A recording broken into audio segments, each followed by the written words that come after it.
Hello students, welcome to our school YouTube channel.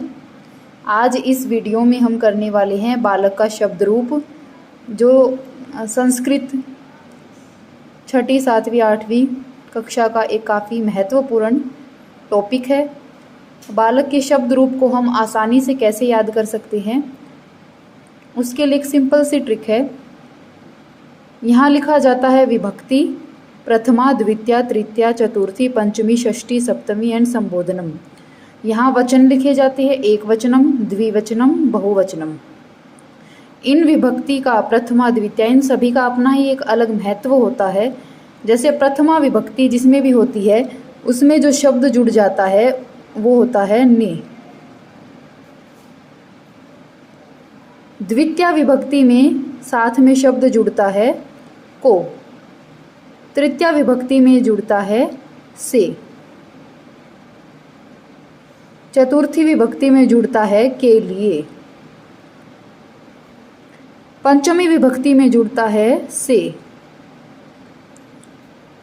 षष्ठी विभक्ति में जुड़ता है का, के, की।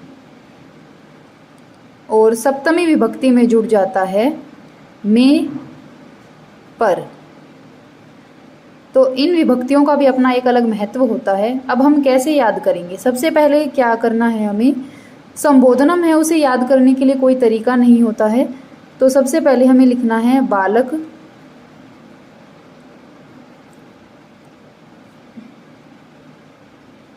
इस तरह से हमें लिखते जाना है।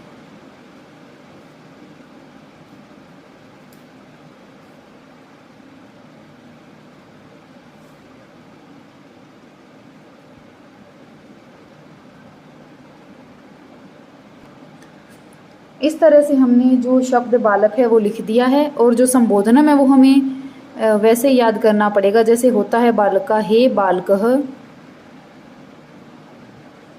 हे बालकौ,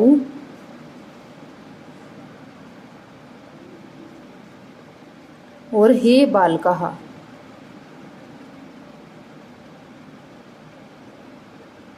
अब हम इन अन्य विभक्तियों को कैसे याद करेंगे, उसके लिए देखो, एक वचनम है,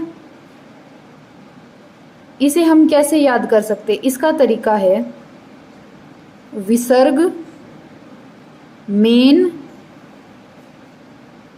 आयात, सये। ये है फर्स्ट को याद करने का तरीका। विसर्ग, मेन, आयात, सये।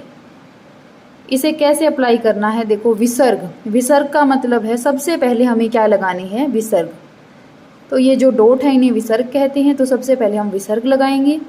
मेन, मेन से हम देखो क्या कर सकते हैं, मेन में हम क्या करेंगे? देखो, यहाँ से हम अलग करेंगे मैं से हम किसकी मात्रा को अलग करेंगे? ए की मात्रा को। ये बन गया एन। तो यहाँ से क्या होगा, मैं है वो दूसरे वाले के साथ लग जाएगा, बालकम, ये बन गया बालकम।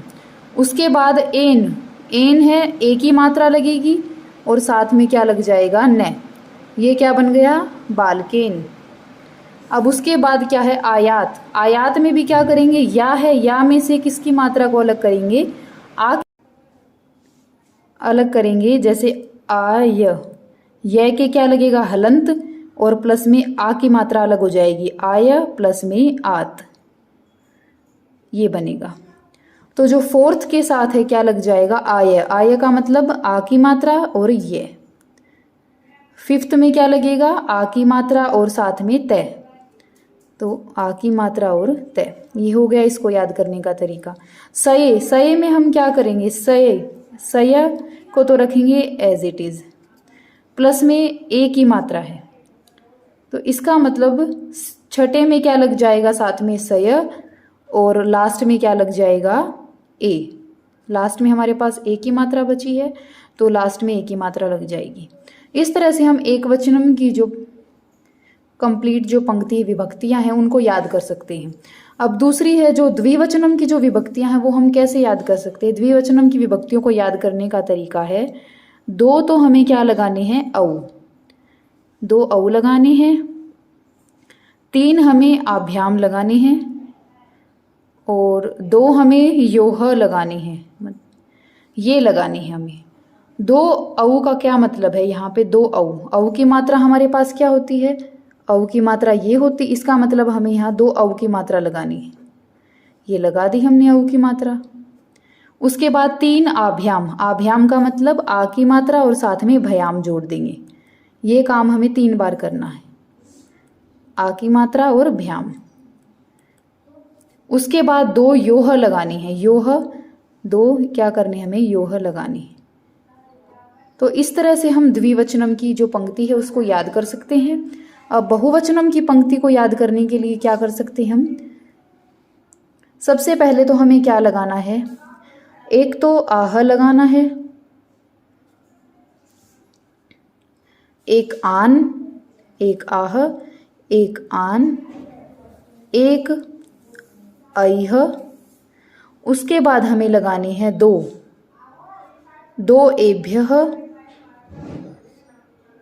एक आनाम और एक एषु। ये हमें लगानी है। तो कैसे लगेंगे, एक आह, आह का मतलब आ की मात्रा, उसके बाद विसर्ग। उसके बाद एक आन, आन का मतलब आ की मात्रा और उसके बाद न। एक एह, एह की मात्रा, यानी एह की मात्रा कैसे होती, 2 मात्राएं साथ में विसर्ग।